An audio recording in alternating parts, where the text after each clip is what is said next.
Salutations, chers amis. Je présente à votre attention les dysfonctionnements et pannes les plus courants qui surviennent sur la Honda Civic iX. La suspension est non seulement très solide, mais également réparable. Ainsi, les silent blocks et la rotule à l'avant se changent séparément des leviers, et dans la suspension arrière tout n'est pas trop cher et, de plus, est réalisé avec une bonne marge de sécurité. Après 120 000 à 150 000 km, les soufflets d'amortisseur sont usés et il est préférable de les changer immédiatement, sinon l'amortisseur commencera à transpirer. Au bout de 100 000 km, les supports des jambes de force avant, ou plus précisément leur roulement, s'épuisent généralement. Ils sont grands, en plastique et très vulnérables à la saleté. Les coûts d'origine à partir de 100 €, et les non originaux, comme le montre la pratique, sont très discutables en termes de qualité et de kilométrage. Le cliquetis du support est un problème générique qui est typique non seulement de plusieurs générations de Civic, mais même de l'Accord. Tout d'abord, il casse les bagues latérales de la crémaillère en raison d'enters peu réussis et de la charge élevée sur l'arbre plutôt fin. L'arbre lui-même avec l'heure s'use sérieusement au moment où le cycle urbain atteint 150 à 200 000, ce qui peut également provoquer des réactions négatives et des cognements. Une solution typique au problème consiste à remplacer les bagues latérales sans retirer la crémaillère. Pour un faible kilométrage, cela est généralement utile. Les bagues en fluoroplastique et le nouveau lubrifiant vous permettent de prolonger la durée de vie de l'unité de 50 000 supplémentaires, voire plus. Si les enters sont déchirés, l'arbre est corrodé, il y a une usure sur la paire d'engrenages, le siège du roulement est usé, ou tout simplement tout est très usé, ce qui arrive avec des courses supérieures à 200, alors la crémaillère devra être révisée.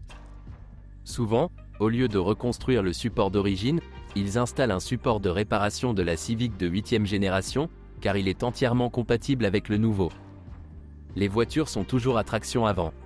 La durée de vie totale des couvre-joints homocinétiques est d'environ 150 000, et il vaut mieux ne pas retarder leur remplacement, ils ne se déchirent pas, mais ils transpirent à travers les micro-fissures. Et faites attention à la corrosion de l'arbre de transmission. Sous l'amortisseur, il est sujet à la corrosion, et se casse parfois.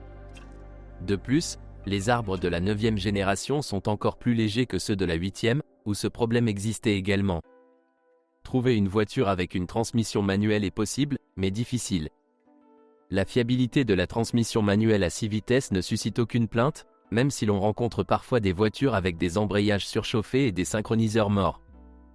Mais cela ne se produit que parmi les coureurs et, en règle générale, la boîte à moitié morte est livrée avec un kit carrosserie chinois, des autocollants et des roues non standards avec du ruban isolant en caoutchouc. La durée de vie de l'embrayage dans des conditions normales de fonctionnement est assez élevée et le coût de remplacement est faible. Heureusement, la conception est tout à fait classique, avec une butée de débrayage externe. Mais les défaillances de la couronne dentée du volant, une pièce conditionnellement éternelle, avec des kilométrages allant jusqu'à 150 000, sont une erreur de calcul évidente. S'il y a des bruits parasites lorsque le moteur démarre, inspectez la couronne dentée de l'ascenseur. Il n'y a que quelques cas de panne, mais la raison en est le nombre ridicule de voitures à transmission manuelle de cette génération en vente.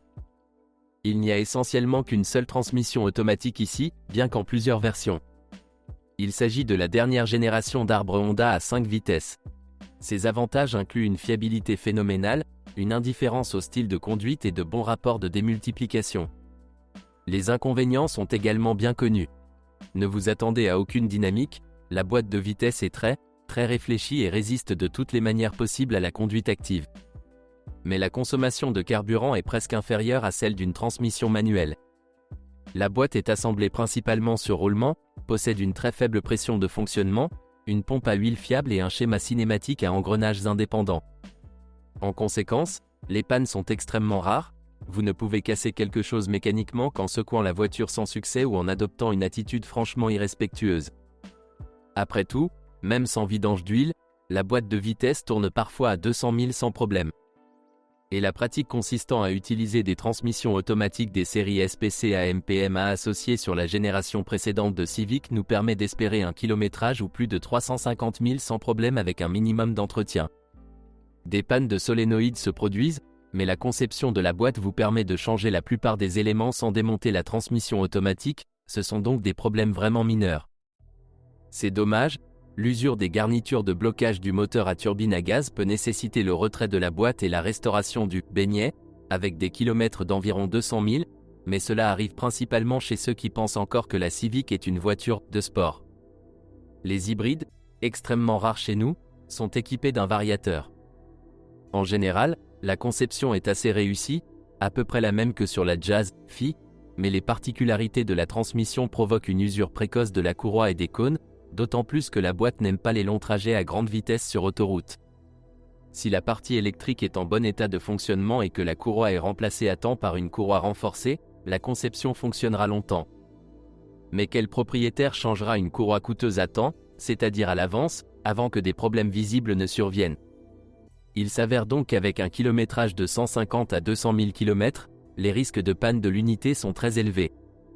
Par exemple, désormais, dans les pays où il est logique d'importer des voitures d'occasion des États-Unis, par exemple en Ukraine, des voitures dont la transmission est en panne sont transportées. Le moteur principal ici est le R18A familier de la génération précédente de Civic. Plus précisément, la version R18A1 était utilisée pour les berlines pour les USA, et la R18A2 pour les berlines et breaks pour l'Europe. Lors du restylage de 2014, les moteurs ont été allégés et mis à jour pour répondre aux nouvelles normes environnementales. Indices mis à jour, R18Z1 et R18Z4. L'ensemble des difficultés pour les moteurs est exactement le même et ne dépend pas de la version et de l'année de fabrication.